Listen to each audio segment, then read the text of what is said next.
Welcome back to Let's Talk Politics. Neil McKenna, Senior Associate at Porter O'Brien and friend of the pod, is back with us for another pulse check on the federal election campaign. We're talking political theater, and yes, of course, there's drama. Pierre Poilievre's ongoing struggle to connect with female voters, and if former Prime Minister endorsements really help sway voters. Plus, we're breaking down what strategic voting really means, because in a race this close, every vote counts.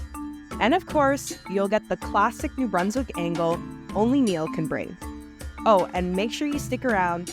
Neil's even sharing his prediction for who's going to win the 2025 federal election. Quick heads up, this episode was recorded on April 17, 2025. So while the news may have changed since this conversation was recorded, the thoughts and ideas still remain relevant. So, let's talk politics with Neil McKenna.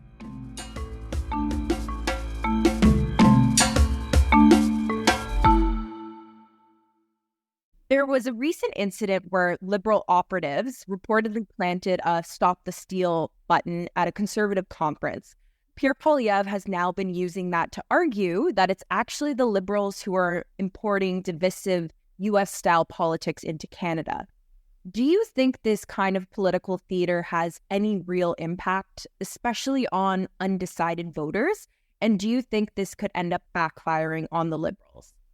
I perhaps would start by respectfully rolling my eyes at Mr. Poilievre sort of accusing someone else of being divisive. But listen, I'm going to be straight with you. These really sort of dumb tactics are very unhelpful. I don't think at the end of the day that this particular issue with the pins is going to move votes in one direction or the other. I think that most voters take it for what it is, which is young political staff making a poor move that frankly has limited value. Where I find frustration here is the fact that while this is not an issue that's going to move votes one way or the other, it does contribute a little bit to weakening in the trust of public institutions, and those institutions in this case being political parties. The reality is that political parties are a big factor in forming government, and they need to conduct themselves with a high level of integrity and trust. And a situation like this, which to be clear, all parties at all levels have been guilty of at one point or another, just doesn't help. And so my message to staff, particularly young staff in all the parties is, listen, there are things to focus on and there are things to avoid. Moments like this are things to avoid. The focus should be on knocking on doors, talking to voters, and delivering the message as loudly as you can. Well said. And I totally agree with you. I don't know the entirety of what happened in this case, but yeah, it's a political tactic. It's nothing new when it comes to these kind of pieces, and especially in a high stakes campaign. And I also agree with you, rolling my eyes at Poilievre's divisiveness and trying to shift this narrative. He showed his cards very early on of who he was and the type of politics he's resonating with. And this kind of comes into my next question here is, Poilievre continues to struggle with female voters, something that's not surprising given his comments about biological clocks and his overall, again, US-style Trump-like rhetoric, making comments and patronizing a reporter about crowd sizes at his recent rally. Time and time again shows his colors. But that being said, do you think that he even cares about the female vote at this point when it comes to these divisive politics and his rhetoric? I wouldn't accuse Mr. Poilievre of not caring about female voters, but I think the reality is that it's not a demographic where he has a lot of success and has not had a lot of success for the last couple of years. Frankly, I think that's a pretty big strategic error. Women make up probably half the country, and if half the country is not super excited about you, that probably doesn't spell electoral success at the end of the day. It's a little bizarre in some ways that he didn't make more of an effort on that front to try and improve those numbers early on, have a little more of a genuine connection with women across the country. At the end of the day, all political parties have an idea of who their voters are, and there are a number of factors at play. Gender being one of them, age, wealth, income, ethnicity, they all play important factors, sort of where votes are likely to end up versus not. But this, for Mr. Poilievre, in my view, is a pretty big problem to not have this connection with essentially half the country. And it's something I think that is a lesson for the Conservative Party to learn as they look ahead. Mm-hmm. And a lot of factors definitely come into when it comes to appealing to certain voters. One other piece that I think comes up a lot, and you and I have both knocked on a lot of doors. One trend I tend to see is people vote one of three ways. It's either they vote for the party, they vote for the leader, or they vote for their local representative. And I want to put this back into a New Brunswick context, given how small the province is, both in population and in landmass size. Do you think one outweighs the other when it comes to voter sentiment? Before I respond to the New Brunswick context, I want to go back to one of my first jobs in politics, which is working for an individual named Mike Bossio, who's the former MP, big rural riding in rural Ontario with the city of Napanee kind of at the heart of it.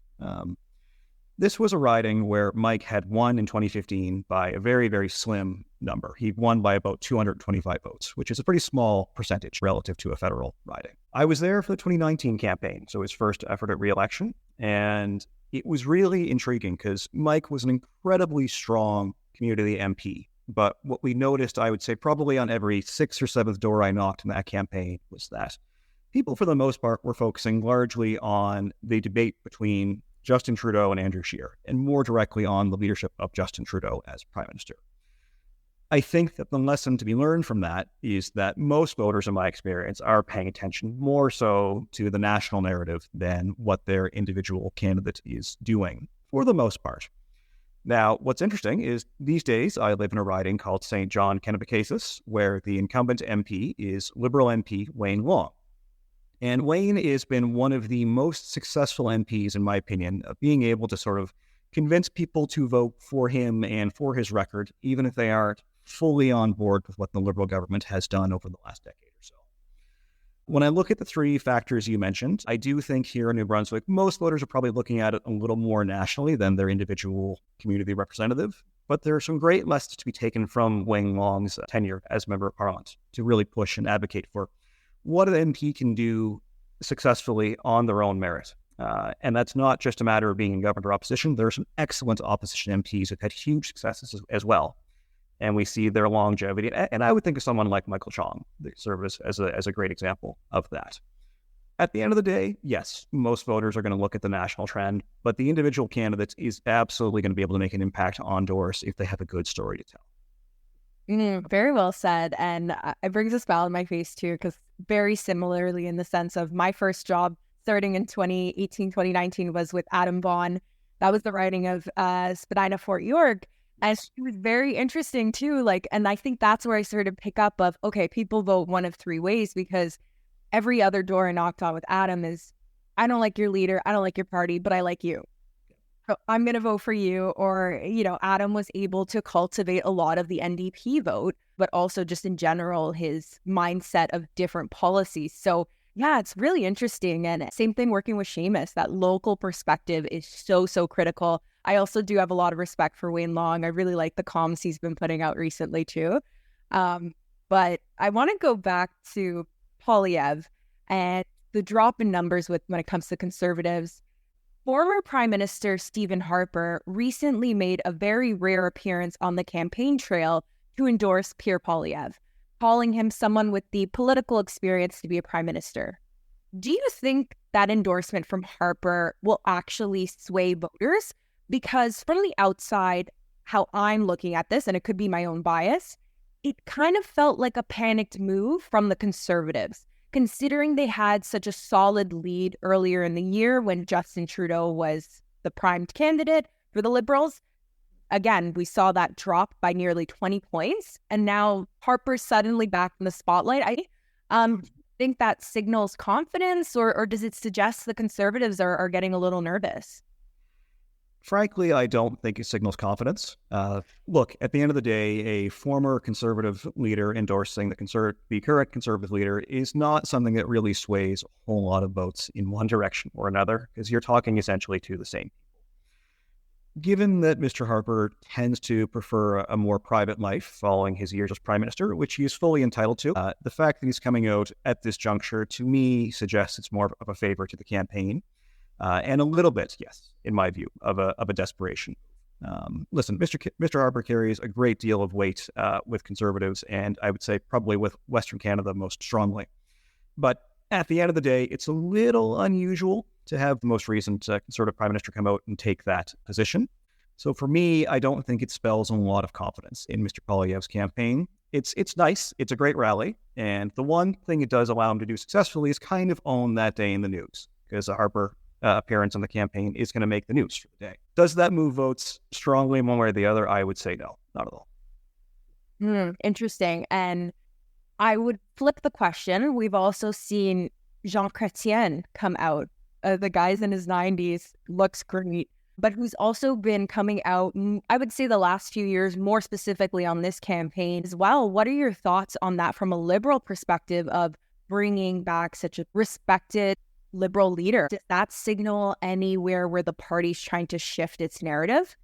So in fairness, you could perhaps make the same critique, but I would argue the difference is that Mr. Chrétien has never really stopped being in the public eye. He's been commenting publicly for the last 30 years, for the last 20 years, rather, since he stopped being Prime Minister. The reality is that he carries a very, very strong sway, particularly in Quebec. And I think the key difference is that Mr. Carney is still a new Liberal leader in the most literal sense of the term. He's been there for about 6 weeks. So to have Mr. Chrétien come out and support him, I think is a little bit different in the sense that it can help establish strongly his roots as a proud Liberal in Canada. Whereas with Mr. Poilievre and Mr. Harper, Mr. Poilievre sort of had 2 years and 20 in Parliament to make that case. So to have Mr. Harper come out late in the game for the Conservatives, I think looks a little less useful, whereas Mr. Chrétien is like, oh, Mr. Chrétien is here, it's going to be a party. That's always fun. That probably is the key difference in my estimation. Oh, good point. And yes, who wouldn't be partying with Jean Chrétien, I think, is the real question, no matter your political stripe. Absolutely. Jean Chrétien also had criticized the Liberals about wanting to bring the party back to center. And there's been arguments that Justin Trudeau, the Liberals under him, moved center left. And we can point to, the supply and confidence agreement with the NDP, some of the policies that were put forward. Mark Carney, on the other hand, comes from more of an economic background. We were talking earlier about that technocratic piece. And there's arguments he's going to be bringing the party more to the right. I would also argue political spectrums are completely skewed. All this to say, one of the big concerns we hear in every election is strategic voting and vote splitting. And this comes down especially between the NDP and the Liberals, which can ultimately pave the way for a Conservative win. And it's a pattern we've seen before. Again, I can point to the most recent Ontario election, which gave Doug Ford another majority. So here's my question. Should the NDP have a moment of reflection and say, hey, look, we may not form government this time, but we can still play a powerful role in shaping its outcome? And I'm not talking about forfeiting, because I know they do have a lot of contentious ridings across the country, maybe less so in New Brunswick, but please enlighten me if they do. But, shifting that tone of attacking the Liberals less, because let's be honest, when the NDP and Liberals go after each other federally, it doesn't really land well with either side of its voters. And is there a possibility that we can do that strategic collaborative messaging between NDP and Liberals to, avoid rollback of a lot of policies both parties have pushed for? It's a great question. I think increased collaboration is probably a good goal and something the party should aspire to, especially in Parliament itself. And I think that the confidence and supply agreement was actually a great success in that regard of helping sort of introduce Canadians to the idea that, yes, political parties can in fact work together when they have common ground. And frankly, coalition governments and those sort of confidence and supply agreements are much more common in many other democracies in other parts of the world. I think that's a great success and something we should push for. To your point on this campaign and where the NDP find themselves, I'm going to disagree slightly. I think that our political parties in campaigns should push as hard as they can to try and win and form government. I think that that's only fair, and that Canadians should have an expectation that a party should try to put themselves forward as a vision of leadership for the country. Are there some areas where perhaps similarly aligned parties could sort of agree publicly to not run candidates in areas where they're strong versus the other? I think that's probably fair, but this is very important. Both parties in that situation have to agree. And I think if one party is more likely to win power than the other, then they're not going to be as excited to hold up their own end of the bargain on that front. And so for that reason, I think that during campaigns, parties should do their best to try and run a national campaign and make their case to voters. I do appreciate that there's a lot of vote splitting that happens in this country, and we see it all the time with the Liberals and the NDP. My suggestion is that both of those parties should just push hard and try and make the case that they can present the best vision for Canada. I take your point, but I will push back. The NDP are really low in the polls to the point they're actually at risk of losing official party status. So at what point do you just really throw in the towel? And I could even point to the Bloc, who are not naive. François Blanchet, the leader, he said last night in the French debate, I'm not running to be prime minister. I'm running to uphold and maintain the rights and freedoms of Quebecers and make their lives better. So yeah, I guess at what point do you really throw in the towel to avoid this rollback? And I don't see write them off, but the numbers don't lie either. No, it's a fair point. I think where the NDP find themselves, which right now is sort of a historic low, it is probably time to start thinking about those conversations and where they can have the most impact. I think if I'm the NDP, I'm looking at trying to hold the Liberals to a minority and to probably go back and do a similar conflict and supply agreement down the road. So yes, they do have to think about that at this juncture. Out of the gate, I think every party should make a strong case to Canadians. I think Canadians deserve that, and frankly, it's only fair. In the case of the Bloc, this is probably my biggest frustration with the Bloc, is that they're encouraging people to vote for a party that, frankly, does not have a national interest because they're a provincially focused party. And while I respect their right to do that, I don't think in the long term that makes any sense for voters in Quebec, and it's been a frustration for me for many years. Yeah, I agree with you too. And even just looking back at the most recent government, that they were the third official party when they're only upholding the interests of one province. And I totally agree. They have their right, and I respect their right to do so. But federally is one thing versus provincial. As we're just wrapping up here, from campaign slogans to social media tactics, what's one party that is absolutely nailing their messaging? And who do you think is kind of missing the mark to sell to voters, less speaking to their bases, but more to those undecided voters? I think that Mr. Carney and the Liberals have done the best job of reaching out to the undecided voters. The polls reflect that, at least in this current moment. I think they've done a fantastic job of presenting him not just as the leader of the Liberal Party, but as the Prime Minister of Canada in a very tense moment in our country's history. It's been, I think, probably the absolute most important and most salient point of this campaign. In terms of on the other side, I would kind of say a little bit of everyone else has missed the moment a little bit. As I said earlier, I think the Conservatives were a little slow to understanding what this campaign is about for Canadians. The NDP have just found themselves entirely squeezed out of the conversation, rightly or wrongly. That's just the situation they find themselves in. And it's the same for the Green Party, and I think the Bloc has probably their chunk in Quebec, but may find themselves with less success than they've had in the last couple of campaigns. At the end of the day, campaigns are about meeting the moment, and I think that the Liberals, to this point, have done the best job on that measure. Good points. And my last question here, if you had to bet on it, what does the next government look like? Are you feeling minority, majority, a total wild card? What are your thoughts? Oh man, this is a tough question, and I, of course, stand to be proven wrong as we look ahead a few days from now.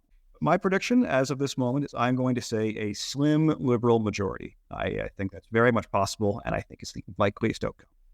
Interesting. So I'll have to hold you to that. We'll follow up after April 28th. But this was Neil McKenna, the Senior Associate at Porter O'Brien. Neil, any other closing thoughts you want to share with our listeners?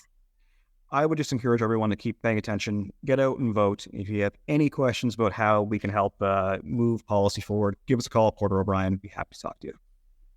Great. And I want to thank you, Neil, so much for this really insightful conversation. I think it's going to be of great value to people, especially as they're navigating this really uncertain and wild election, one that we haven't seen before. So that was Neil McKenna, Senior Associate at Porter O'Brien. Please be sure to reach out for any of your GR, PR, communications needs.